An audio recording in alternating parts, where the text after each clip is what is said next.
आ जाइए सभी लोग, फिर से एक जबरदस्त लाइव वीडियो में आप सबका स्वागत है।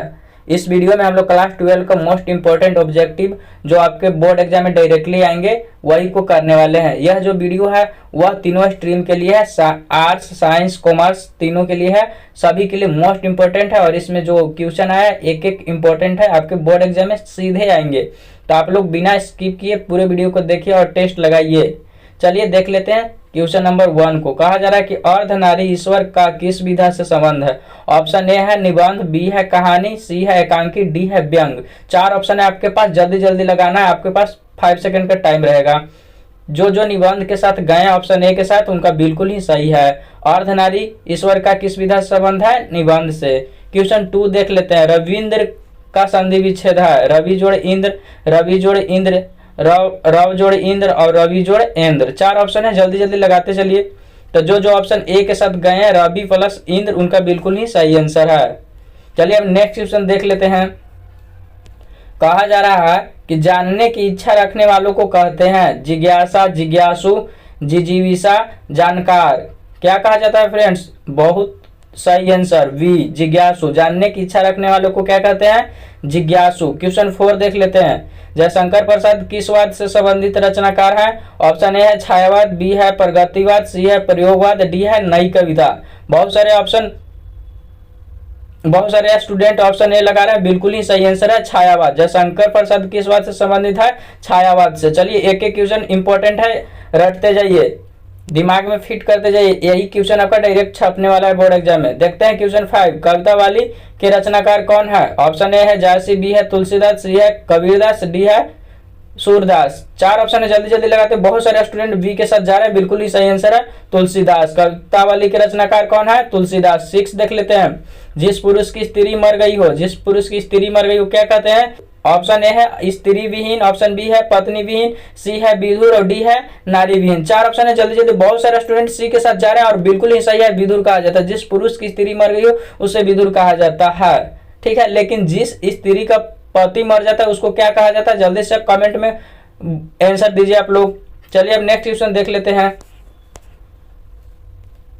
चिड़िया कौन सा समास है, चिड़िया मार कौन सा समास है, बताइए। तत्पुरुष कर्मधारय बहुव्रीहि। चिड़िया मार, चिड़िया को मारने वाला, जिसमें कर्ता कारक चिन्ह आ जाता है वह कौन सा समास हो जाएगा, तत्पुरुष समास। चिड़िया को मारने वाला मतलब चिड़िया मार, तत्पुरुष समास हो जाएगा। काफी इंपॉर्टेंट क्वेश्चन है। अगर आपको समास नहीं पहचान होता है तो आप लोग कहिएगा, स्पेशल वीडियो बना देंगे, सिंपल एकदम हो जाएगा, आप आसानी से पहचान पाइएगा।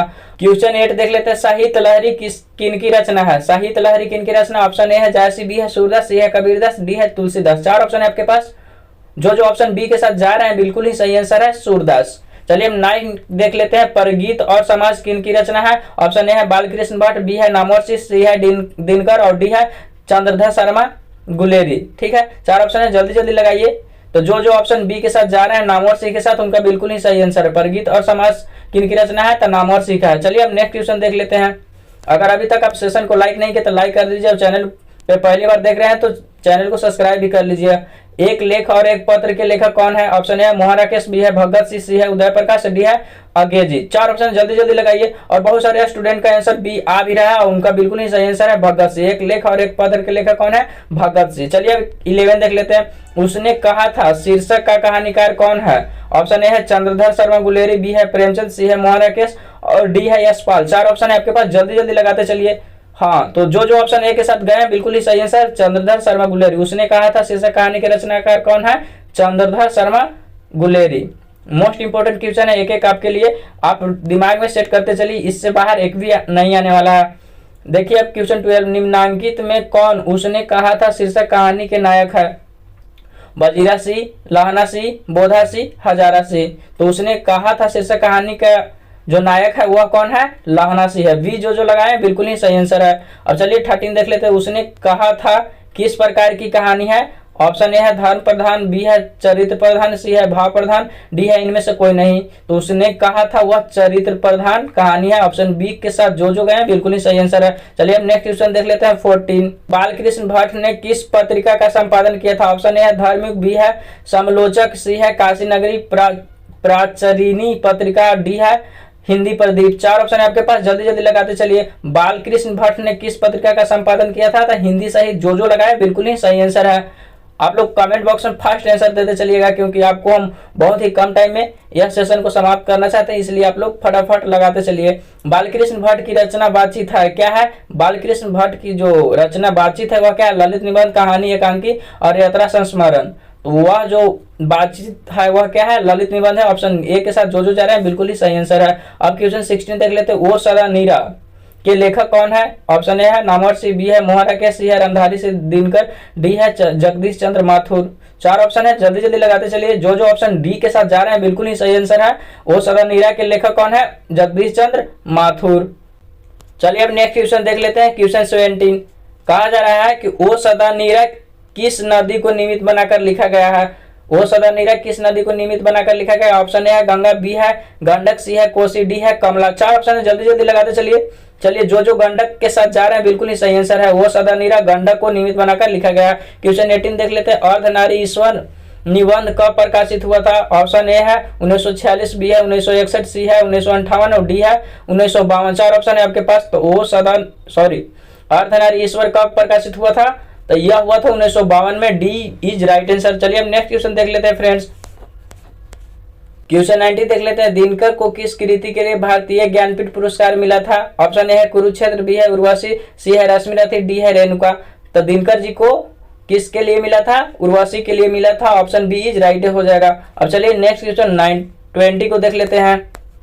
कहा जा रहा है कि रोज शीर्षक कहानी के कहानीकार कौन है? ऑप्शन ए है प्रेमचंद, बी है जयशंकर प्रसाद, सी है सच्चिदानंद हीरानंद वात्स्यायन अगे और डी है इनमें से कोई नहीं। तो रोज शीर्षक कहानी, बहुत सारे स्टूडेंट सी लगा भी रहे हैं, बिल्कुल ही सही आंसर है सच्चिदानंद हीरानंद वात्स्यायन अगे, या शॉर्ट में उनका अगे कहा जाता है। अगे भी आ जाए तो आपको लगा देना है। चलिए अब नेक्स्ट क्वेश्चन 21 देख लेते हैं। कहा जा रहा है कि भगत सिंह ने कैसी मृत्यु को सुंदर कहा? ऑप्शन ए है अपराध के बदले दी गई फांसी, सेवा के बदले दी गई फांसी, दुर्घटना में हुई मृत्यु और उपयुक्त सभी। तो भगत सिंह ने कैसी मृत्यु को सुंदर कहा है? देश के सेवा के बदले दी गई फांसी को सुंदर कहा है। बी जो लगाया बिल्कुल ही सही आंसर है। चलिए अब नेक्स्ट क्वेश्चन देख लेते हैं 22। सिपाही की मां शीर्षक एकांकी में सबसे सशक्त पात्र कौन है? सशक्त पात्र कौन है? तो बिस्नी है, मानक है, मुन्नी है, इनमें से कोई नहीं। तो उसकी माँ जो बिस्नी थी वही सबसे सशक्त पात्र है। चलिए मोस्ट इंपोर्टेंट क्वेश्चन, एक एक क्वेश्चन को आपको दिमाग में रखते जाना है। चलिए अब क्वेश्चन 23 को देख लेते हैं। कहा जा रहा है कि बिस्नी और मुन्नी को किसकी प्रतीक्षा थी? तो उनको किसकी प्रतीक्षा थी? मानक के चिट्ठी की प्रतीक्षा थी। ऑप्शन जो ए लगा रहा है बिल्कुल ही सही आंसर है। क्वेश्चन 24 देख लेते हैं। नामवर सिंह के गुरु कौन थे? Option A Hazari Prasad Dwivedi, B है रामचंद्र शुक्ल, सी है राम वृक्ष बेनीपुरी, डी है इनमें से कोई नहीं। फर्स्ट फ्रेंड्स बहुत सारे स्टूडेंट ए लगा भी रहे हैं और बिल्कुल ही सही आंसर है हजारी प्रसाद द्विवेदी। नामवर सिंह के गुरु कौन थे? हजारी प्रसाद द्विवेदी। चलिए अब क्वेश्चन 25 देख लेते हैं। कहा जा रहा है कि नामवर सिंह ने किस पत्रिका का संपादन किए थे? ऑप्शन ए है धार्मिक, बी है सरिका, सी है आलोचना और डी है इनमें से कोई नहीं। नामवर सिंह ने किस पत्रिका का संपादन किए थे?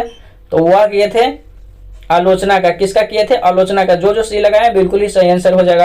अब चलिए नेक्स्ट क्वेश्चन देख लेते हैं। जूठन किनकी आत्मकथा? ऑप्शन ए है मोहन राकेश, बी है ओम प्रकाश वाल्मीकि, सी है मलयज, डी है उदय प्रकाश। जूठन किनकी आत्मकथा है?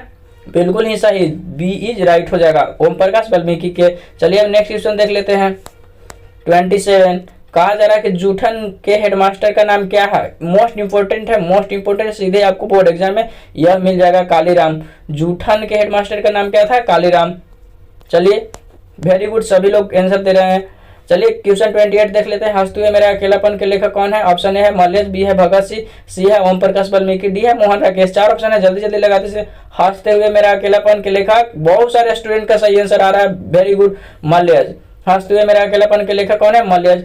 29 देख लेते हैं। तिरिच शीर्षक कहानी के कहानीकार कौन है? तिरिच के कौन कहानीकार है? ऑप्शन ए है सच्चिदानंद हीरानंद वात्स्यायन अगे, बी है चंद्रधर शर्मा गुलेरी, सी है उदय प्रकाश और डी है प्रेमचंद।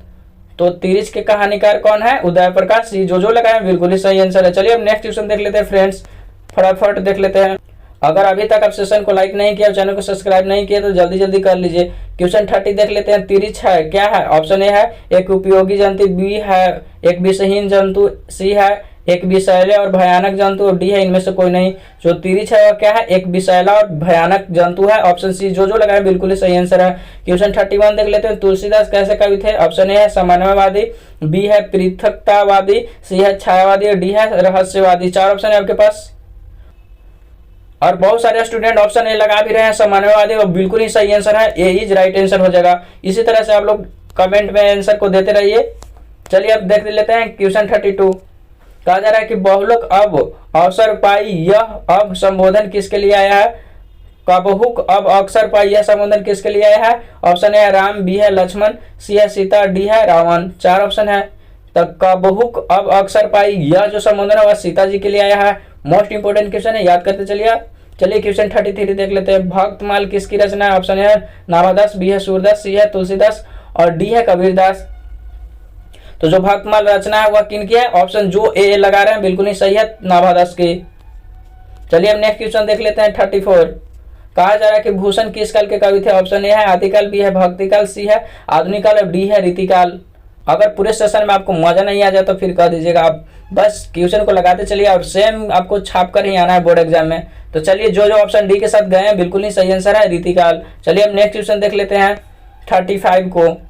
कहा जा रहा है कि सुंघनी साहू परिवार किनसे संबंधित था? ऑप्शन ए है निराला से, बी है महादेवी वर्मा से और सी है दिनकर से और डी है जयशंकर प्रसाद से। सुंघनी साहू जो परिवार था वह किनसे संबंधित था? जयशंकर प्रसाद से। डी बहुत सारे स्टूडेंट लगा रहे हैं, बिल्कुल ही सही आंसर है। क्वेश्चन 36 देख लेते हैं। यूरोप के लोगों में बात करने का हुनर है, यह किसने कहा? तो बताइए बातचीत को कौन लिखे थे? बालकृष्ण भट्ट। जो डी लगा रहे हैं बिल्कुल ही सही आंसर है। चलिए अब नेक्स्ट क्वेश्चन देख लेते हैं 37 को।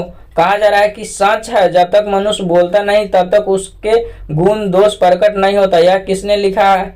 बताइए यह जो बात आया है वह किस निबंध से आया है? तो option A option C Balkrishna Bhatt के द्वारा जो बातचीत लिखा गया उसी से आया है।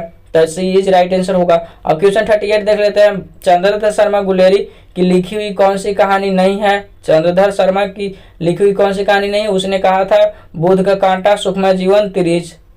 इसमें जो तिरिच है यह इनका लिखा हुआ नहीं है। जो डी लगा रहे हैं बिल्कुल सही है। और तिरिच कौन लिखे थे? उदय प्रकाश नारायण, यह भी याद रखना है आपको। चलिए हम नेक्स्ट क्वेश्चन देख लेते हैं 39। कौन से रचनाकार बिहार से संबंधित नहीं है? ऑप्शन ए है जगदीश चंद्र माधव, बी है जयप्रकाश नारायण, सी है रामधारी सिद्धिनकर और डी है शमशेर बहादुर। चलिए जो ऑप्शन डी के साथ गए हैं बिल्कुल ही सही है, शमशेर बहादुर। शमशेर बहादुर का जन्म हुआ था 23 जनवरी 1911 ईस्वी को देहरादून में हुआ था, इसलिए बिहार से संबंधित नहीं है। चलिए हम नेक्स्ट क्वेश्चन कड़बक देख लेते हैं। कड़बक में कौन सी बात पाई जाती है? ऑप्शन ए है प्रेम की महिमा, बी है ईश्वर की महिमा, सी है मनुष्य की महिमा और डी है दानव की महिमा। जो कड़बक है उसमें क्या चीज का महिमा पाया जाता है? प्रेम की महिमा पाया जाता है, बिल्कुल ही सही आंसर है जो ए लगाए हैं। चलिए हम नेक्स्ट क्वेश्चन देख लेते हैं 41। 9 2 11 होना मुहावरे का अर्थ क्या है? तो क्या होगा? भाग जाना। 9 2 11 होना मुहावरे का अर्थ क्या हो जाएगा? भाग जाना। चलिए यह तो बिना ऑप्शन वाला ही क्वेश्चन था। चलिए हम नेक्स्ट क्वेश्चन देख लेते हैं। नाक का बाल होना मुहावरे का अर्थ क्या है? ऑप्शन ए है घृणा करना, बी है प्रिय होना, सी है दूर तक देखना और डी है ईर्ष्या करना। 4 ऑप्शन है आपके पास। नाक का बाल होना, प्रिय होना, ऑप्शन बी जो लगाए बिल्कुल ही सही आंसर है। अब क्वेश्चन 43 देख लेते हैं। जगदीश की संधि विच्छेद क्या होगा? 4 ऑप्शन है आपके पास, जल्दी जल्दी लगाइए। और काफी सारे स्टूडेंट बी लगा भी रहे हैं और बिल्कुल ही सही आंसर है जगत जोड़ इस जगदीश हो जाएगा। चलिए हम नेक्स्ट क्वेश्चन देख लेते हैं 44। कहा जा रहा है कि रात का विलोम है सुबह, दिन, सवेरा, दोपहर। रात का विलोम क्या हो जाएगा? मोस्ट और काफी इजी क्वेश्चन है। जो बी लगाए हैं बिल्कुल ही सही है। रात का क्या होता है? दिन होता है। क्वेश्चन 45। लोक की विशेषताएं क्या होगा? ऑप्शन है लोकेश, लोकेंद्र, लौकिक और लोकपरक। 4 ऑप्शन है। तो लोक का विशेषण क्या होगा? लौकिक। जो सी लगाए हैं बिल्कुल ही सही आंसर है। चलिए हम नेक्स्ट क्वेश्चन 46 को देख लेते हैं। अभी तक आप लोग सेशन को लाइक नहीं करें जरूर कर लीजिए, आप चैनल को सब्सक्राइब कर लीजिएगा ताकि आगे आने वाला वीडियो का नोटिफिकेशन और लाइव का नोटिफिकेशन आपको सबसे पहले मिलेगा। क्वेश्चन 46 देख लेते हैं। पुरुष का विलोम क्या हो जाएगा? ऑप्शन ए है स्त्री, बी है नारी, सी है महिला, डी है वनिता। पुरुष का विलोम पूछा जा रहा है। एकदम बहुत सारे स्टूडेंट सही लगा रहे हैं, बहुत अच्छा, वेरी गुड। चलिए अब देख लेते हैं क्वेश्चन 47। महोत्सव का संधि विच्छेद क्या हो जाएगा? 4 ऑप्शन है, जल्दी जल्दी लगाइए। तो महोत्सव का क्या हो जाएगा? महाजोड़ उत्सव, महा उत्सव को ही महोत्सव कहा जाता है। जो बी लगाए बिल्कुल ही सही आंसर है। चलिए अब नेक्स्ट क्वेश्चन देख लेते हैं 48। कहा जा रहा है कि संतोष का संधि विच्छेद होगा। 4 ऑप्शन है, देखिए जल्दी से लगाइए। तो क्या हो जाएगा, समजोड़ तोष संतोष हो जाएगा। समजोड़ तोष जो लगाए बी बिल्कुल ही सही आंसर है। चलिए अब नेक्स्ट क्वेश्चन देख लेते हैं 49। कहा जा रहा है कि पानी का पर्वतीय शब्द होगा। ऑप्शन है तालाब, सर, सी है नीर और डी है नदी। पानी का पर्वतीय शब्द क्या हो जाएगा, तो नीर। जल, पानी, नीर, वारी, यह जो होता है पानी का पर्वतीय शब्द होता है। सी बहुत ही अच्छा जवाब। अब चलिए देख लेते हैं बुराई में कौन सा प्रत्यय है। प्रत्यय कब कहाँ लगता है, तो पीछे लगता है, किसी भी शब्द के पीछे लगकर उसके विशेष अर्थ को बनाता है। तो बताइए बुराई, तो क्या हो जाएगा, आई प्रत्यय हो जाएगा। जो ऑप्शन सी लगा रहे हैं बिल्कुल ही सही आंसर है। बोलने से ही पता चल रहा था आई। अब देखिए क्वेश्चन 51। चक्र पानी में कौन सा समास है। चक्र प्लस पानी, और चक्र को जो धारण करते हैं वह विष्णु भगवान होते हैं।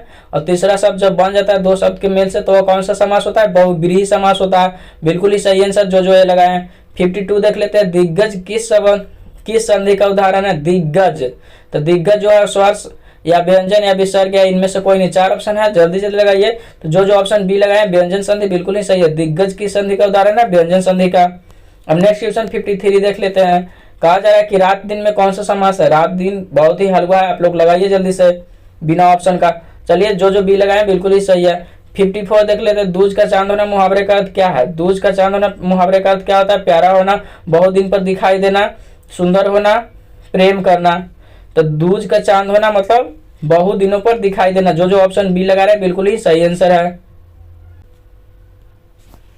अब नेक्स्ट क्वेश्चन देख लेते हैं 55। नया का विलोम क्या हो जाएगा। पुराना, प्राचीन, गंदा, फटा। तो नया का क्या हो जाएगा, पुराना। जो ऑप्शन ए लगाए बिल्कुल ही सही आंसर है। चलिए अब नेक्स्ट क्वेश्चन देख लेते हैं।